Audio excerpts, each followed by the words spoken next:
Hey, this is Taylor with Believe in the Run, and today I'm here with David Laney. No other than David Laney. It's always fun to stand next to you. And you not only are an athlete, but you're also an employee of Craft. Yep. And you love the gear. Yeah. And you know all about the gear. And we're here today kind of talking about fall, winter 2025, some of the recent releases that we've seen from Craft. And even we've had some reviews of some of these shoes too. But there's a lot to be excited for with Craft. You guys have kind of were the initial gravel brand, I will say, of like. There might have been some shoes that could work for it, but in terms of creating sort of an identity around it, gravel is Craft's thing. Totally. And when we say gravel, I'm going to put you on the spot here, what does that exactly mean? Because it doesn't mean you're just going for your gravel road or the crushed gravel path. It's a little more than that. 100%. So Craft is built on kind of an ethos of durability and versatility. So we've been, making shoes for 5 years now, so we're relatively new. But we've been making base layers for like 45 years. Totally. And that's what the base layers are all about. Something that'll last forever. I talk to the people all the time that are like, I've had your same base layer for 18 years. Well, I mean, the quality, when you come to just kind of the soft goods for Craft, would you say that's your foundation? Exactly. Kind of, and it's always good. I haven't had a piece of Craft gear that I haven't been satisfied with. Good. And so like that heritage is there. I love that. So you're bringing it into the shoes. Yeah, so we want to have things that are durable, really high quality, that last a long time.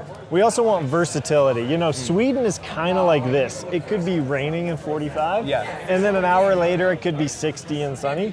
And that's kind of like the perfection of the base layer. Something you can wear when it's 40-ish and cold, layer it up, if it gets colder, or roll up the sleeves if it gets warmer. Yeah. And you can kind of wear that most of fall and winter and spring and sometimes in the summer in the mountains. So. A buzzword that's been going around this year in particular with shoes is versatile, but I feel like Craft has really, again, formed their identity around being versatile on its own. Yeah. And so then we're kind of like, how do we bring those things we've done well in apparel into footwear? And it kind of reflects Sweden. A lot of Sweden is gravel roads. So people are riding bikes on those gravel roads, running on those. And you'll be on a gravel road, and then you'll be on a paved road, and then you'll be on a kind of more technical single track, and then on like these beautiful plank trails. So that's kind of like the Swedish run. Yeah. And then it really reflects a lot of like where most of us run on a daily basis. I run from my house to the trailhead, do a couple miles on the trail, hit a fire road on the way back, and then finish on 2 miles on the road. Which, to be fair, like the gravel category itself has really been formed in the last couple of years. Yeah. And I feel like it's kind of replaced that door-to-trail idea, but perhaps a little more versatile than that. I think so. I think how it's kind of replaced door-to-trail is that the kind of innovation in foam and traction has just elevated.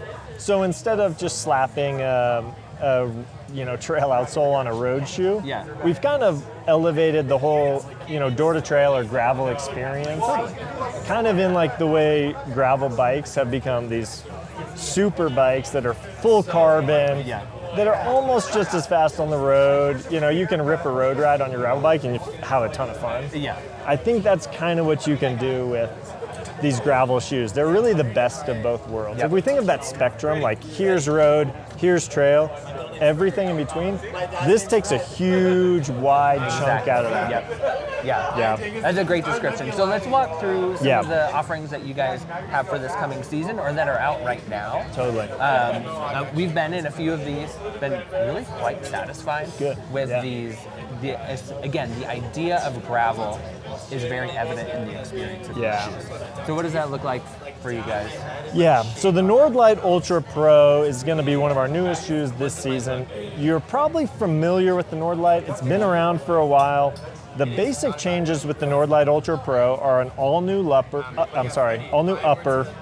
built on a new last. Yep. So, That's a big story this year. It's a big story for craft. Yeah. Yeah, so, we got a little over our skis with some of the uppers in the past. Yeah. We learned a lot. I think that's like what I love about this brand is there's a lot of humility, and from the corporate, from the Swedes, from our design team, like we want to learn, really open to feedback, and let's change it. Yeah. So fix the upper, way better fit, good lockdown, much lower volume, better material, just a little bit more structure to it, which is something we needed. So we have a really nice engineered mesh through here. It's fun, yeah.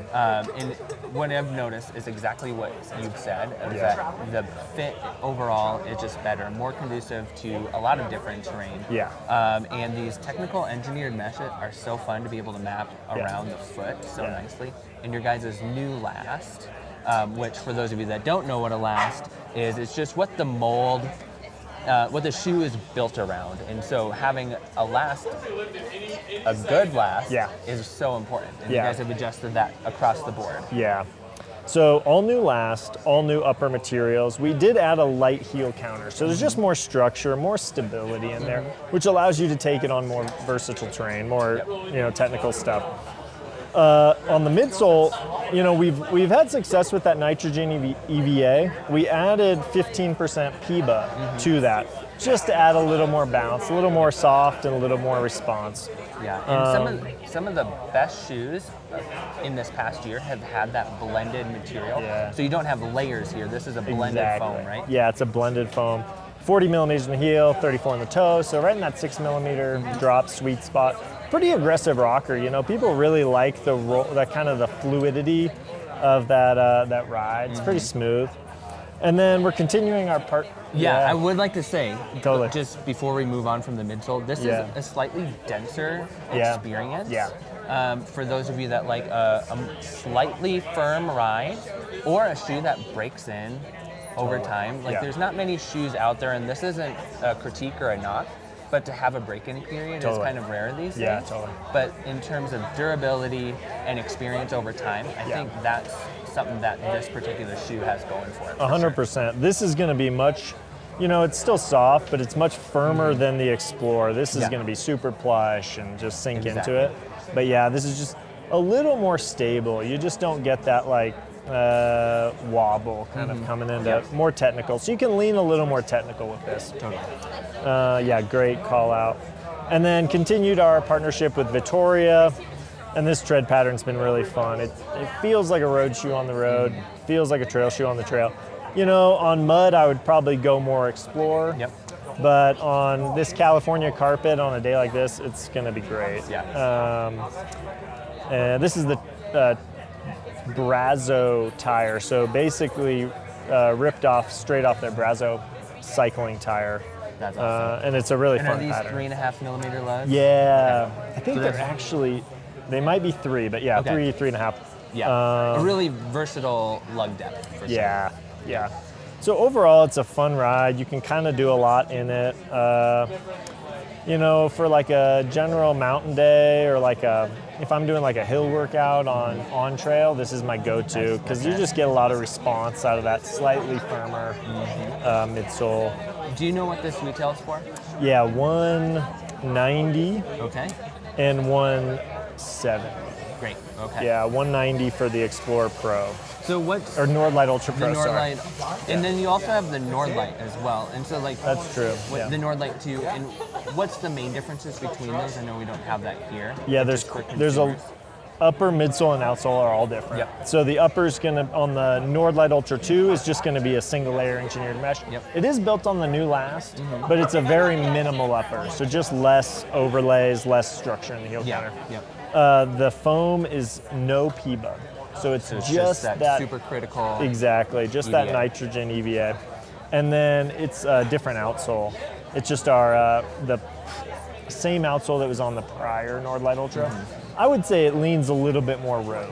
Okay. I would say Nordlite Ultra 2, you're going to lean more road. This is going to be more trail. That's great insight Yeah. too. Okay. Yep. Awesome. Okay, how about this next Yeah. Pro version here? So this is going to be kind of your like plush. I like to think of it as like a fat tire bike. Yeah. I love this for a long mountain day. I love it for a recovery day. You just sink into the foam. It's nice and wide. You've got great traction. You're just kind of going out and having some fun. This is the Terreno dry pattern, tread pattern on the outsole. 38.5 in the heel, 34 in the toe for a 6mm drop. The foam is really fun. It's a beaded TPE, so thermoplastic elastomer. Soft, but you get a good bounce out of it. Yeah. You still feel that rocker, so a nice transition through the midfoot. And then the upper is, again, built on that new Jones & Vining last, so you're going to be more locked down.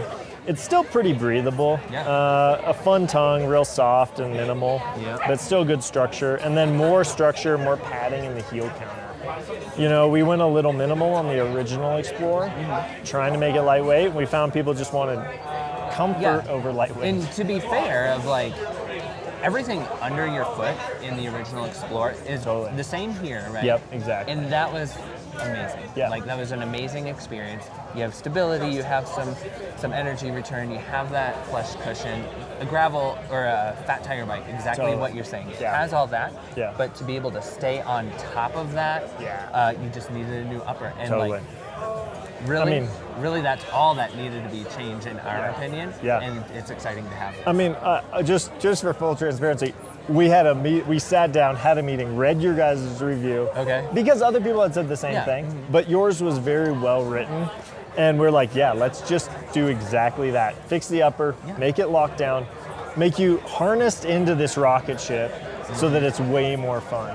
And get to use the midsole the way it's intended. Exactly. So. And it's nice that a shoe like this isn't just functional on like that, you know, pavement to true gravel road. You can go on the trail in this. Absolutely. Yeah. Okay, and so then when we go from the Xplor Pro over to the Xplor 2, what are the main differences here?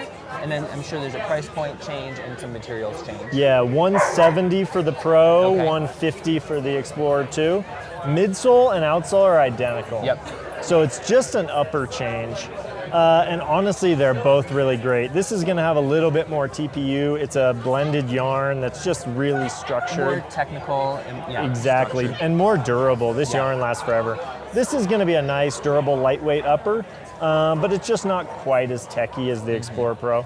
Honestly, I love both of them. I think. And I ran over to the start of the Dragon's Back ascent in this today. It was my first run. And just having some of these more strategic yarns going this way and that, you also have some interlays that are just really helping with overall structure. So you get the comfort-oriented part that you guys were trying to get on in the first place with more structure. I was actually teetering between taking this or what shoe did I take? Pure Trail Pro. I took the Pure Trail Pro, and because it felt so good going over there, you know, I took a little bit of dirt and single track just to feel it out, and I almost took this over that. Nice, Just wanted a little more lug depth, but if you were going up and down, I would say take this one. Exactly. Pure Trail Pro makes sense for up one. Just going up. Yeah. And so, but that's all to say is that there's a lot more structure with similar comfort in this particular version, which again, what more could you want from that particular shoe? Yeah. Okay. Yeah, it's fun. This is an exciting lineup for fall, winter. All these are out right now, is that true? Everything's out, Okay, that's exciting. Thank you. Yeah, totally, thanks.